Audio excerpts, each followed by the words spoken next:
Bonjour Bruxelles, l'édito. BX1. Pas dans mon jardin, c'est la traduction française du phénomène NIMBY, Never in my backyard, littéralement pas dans mon arrière-cour. Comprenez, ok, je veux bien, mais pas chez moi. Une expression pour dire son opposition à un projet qu'on juge d'intérêt collectif, mais qu'on ne veut pas voir arriver près de son lieu d'habitation, des éoliennes, mais pas chez moi. Un IPPJ, centre fermé pour jeunes délinquants, pas près de chez moi. Un incinérateur de déchets, pas près de chez moi. Un immeuble à appartement, une cité sociale, pas près de chez moi. Ce week-end, on a donc eu une nouvelle illustration du phénomène NIMBY avec le célèbre champ d'écailles. Petit rappel pour ceux qui sont partis sur Mars ou qui étaient dans la Lune avec Thomas Pesquet.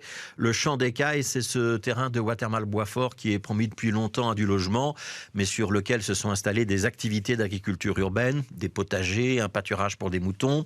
Un terrain qui fait l'objet depuis de très longs mois maintenant d'une polémique ou d'un bras de fer entre les pouvoirs publics régionaux, propriétaires du site et logements sociaux, qui veulent y construire donc du logement, et les associations qui bénéficient d'une occupation temporaire et qui mènent des activités maraîchères et aimeraient que ce temporaire devienne définitif. C'est le débat de la friche Josaphat en quelque sorte, mais en format Watermal-Boisfort. Des logements d'un côté, parce qu'on en a besoin, le maintien des espaces verts de l'autre, parce que ça doit être une priorité. Deux logiques qui s'affrontent et qui semble difficilement conciliable, en tout cas tant qu'on exige que le terrain soit réservé à 100% à l'une des deux activités. Au champ d'écailles, un troisième paramètre est venu court-circuiter ce débat qui était déjà bien électrique, la nécessité de loger les réfugiés ukrainiens.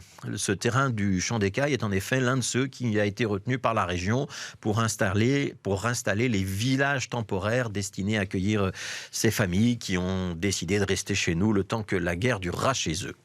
À partir de demain, donc, 75 préfabriqués seront installés sur ce site.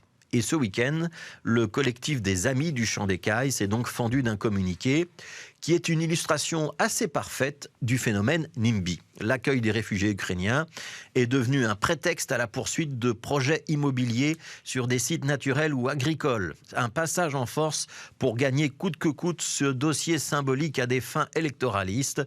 C'est ce qu'écrit donc ce collectif des Amis du Champ d'écailles qui évoque une manœuvre écœurante avec un chantier qui va saccager le terrain. Réponse du camp d'en face. La décision d'installer ces logements modulaires a été prise par le gouvernement régional avec Rudy Vervoort et Alain Marron. La décision est d'ailleurs soutenue par le bourgmestre Olivier Deleuze et ça n'a rien d'opportuniste. Le terrain appartient au logis Floréal, société de logements sociaux, qui a une vocation donc sociale. L'installation des préfabriqués est une réponse à une urgence et ça va permettre à Watermal-Boisfort de loger 27 familles sur 2 sites. Alors cet épisode, on pourrait en sourire.